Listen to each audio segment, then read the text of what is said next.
Picture this. You are driving on your way to work and you notice your car is wobbling a little bit out of control. You hope it's not what you think it is, so you find a safe spot on the side of the road to pull over and check it out. When you get out of your car, your fear has been confirmed. A flat tire. As soon as you see this flat tire, your stress and anxiety is going through the roof. You're thinking, one, I'm going to be late to work. Now I have to pay for a tow, and this flat tire has come in the most inconvenient time. You're already trying to play catch up on bills. Rent is due soon, and there's no one you can think of that can help you right now because money is funny for everybody. We have all been there. That's why in today's video, I want to share the essential steps of building an emergency fund to address times like this when life is going to life. You want to make sure you stay to the end of this video as each step builds off of one another, and they're very key to making sure that you're reaching your savings goal. Hello, beautiful people from across the lands. It is your girl, Tashana Nicole. Join me on my journey to financial independence by eliminating debt, creating multiple streams of income, and inspiring others like you to dream again. Hello to my beautiful peeps for returning. What's up? If you are new here, welcome, get comfortable. Today's video, I am both excited and a little triggered, as that earlier scenario was definitely your girl once upon a few times. So without further ado, let's get right into these important tips to help us build our emergency savings. The first essential step when establishing an emergency fund is understanding the importance of having one in the first place. There's a good quote that says, knowledge is power. And I like to take that a little bit further by saying applied knowledge is power. Having an emergency fund helps create a financial safety net to address those unexpected expenses or emergencies. It's like a cushion that helps soften the blow when life decides to hit you with a two-piece combo, like an unexpected medical expense or a flat tire on your way to work. Having an emergency fund helps reduce financial stress. In fact, 73% of Americans has listed money as their number one stressor. And what's even more alarming is that 63% of Americans do not have at least $500 put aside to address an unexpected emergency. Establishing your emergency fund not only helps you build financial stability, but mental stability to address those unexpected events. Step 2 is determining your emergency fund goal. And the best way to do that is knowing your numbers, which is simply identifying what's coming in, your income, compared to what's going out, your expenses, aka a budget. When budgeting, you want to list all your essential monthly expenses like your rent, mortgage, utilities, groceries, transportation, insurance, and the list goes on and on. Budgeting allows you to identify what I like to call your magic number. And your magic number is simply that money that is left over after all of your responsibilities are accounted for. That money left over is going to let you know how much you can start contributing to build your emergency savings. So when you are budgeting, be as thorough as possible so you have the most accurate picture of your financial baseline. When determining your goal, it is recommended to save at least 3 to 6 months worth of expenses. Looking at that number can be very intimidating and may seem impossible to complete.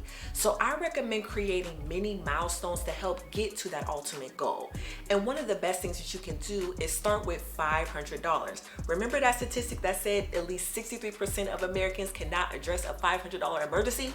That is going to be your starting point. So you'll start with $500 to get yourself up out of that statistic, then build your way to $1,000, and then the next tier would be at least 1 month worth of expenses, and then so on and so forth.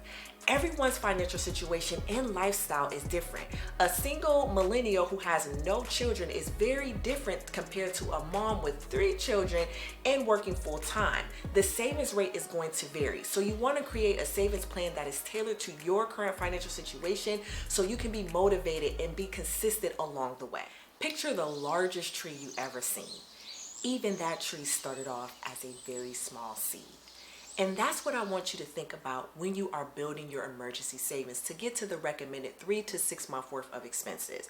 Do not think of the end goal in mind. Start where you are and begin to nurture and water it $1 at a time. If you are still here watching, please be sure to hit that like button as it lets YouTube know that this video is adding value and more folks should be watching your girl. I would greatly appreciate the love and support. Okay, back to the video. Step 3 is choosing the right savings vehicle. There are 2 things I want you to keep in mind when looking at a savings account. That is accessibility and interest rates and growth. With accessibility, you want to think about, how do I want to access this money when an emergency arises? When choosing a savings account, keep in mind the rules that apply to that account, because you don't want to be penalized anytime you make a withdrawal to address an unexpected expense. With the interest rates and growth, you want to make sure that you are always giving your dollar a job.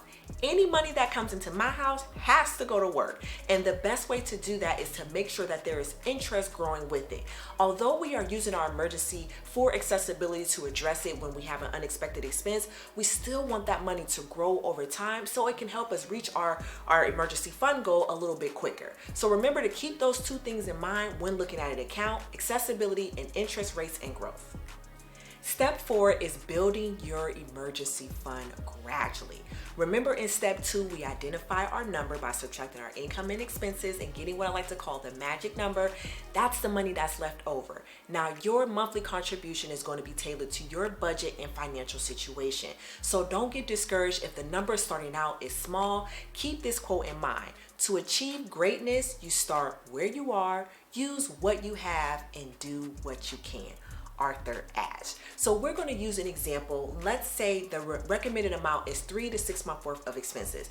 Let's say your 3 month worth of expenses is $7,000. Again, that number at face value can be very intimidating and alarming, but let's break that number down into pay period frequencies. So I have some notes here because I'm not going to pretend like I can do the math all up in my head automatically. So I look at my notes. So for example, if $7,000 was your 3 month worth of expenses, you would take $7,000 and you would divide it by 12. And when you do that, you would get $583.33 monthly. Now let's say you get paid every 2 weeks. You would take that $583.33, divide that by 2, which will give you $291.67 bi-weekly. If you get paid on a weekly basis, you would take that monthly amount and divide it by 4, which would give you $145.83 weekly. Now, those smaller amounts seem a whole lot more doable than just focusing on that $7,000 total for the year. And once you have that number identified, you want to include it as a line item in your budget and make sure that it is set on automation to go to a separate high yield savings account, online high yield savings account, to help you build that savings over time. And because life will always be itself in life, you want to be flexible with this monthly contribution. Now, your financial situation may change. There may be some different circumstances that may cause you to have to restrict that number a little bit, or you may find yourself in a position where you can actually grow that number and contribute more over time. Just because the number you start out with does not mean that's going to be the number set for the rest of the year.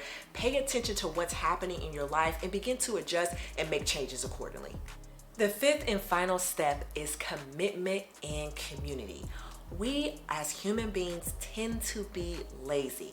I'm telling you, setting that up but identify savings amount on automation to a separate high yield savings account is going to help you stay committed, because you're not going to have to manually make sure that money is going from one account to the next. You can simply set it and forget it to eliminate any human error, because humans will be humans and we're going to, forget or get caught up in some things, or, kind of adjust and maybe not make it a priority. So you want to make sure once you have that number identified, set it up on automation so you can be committed.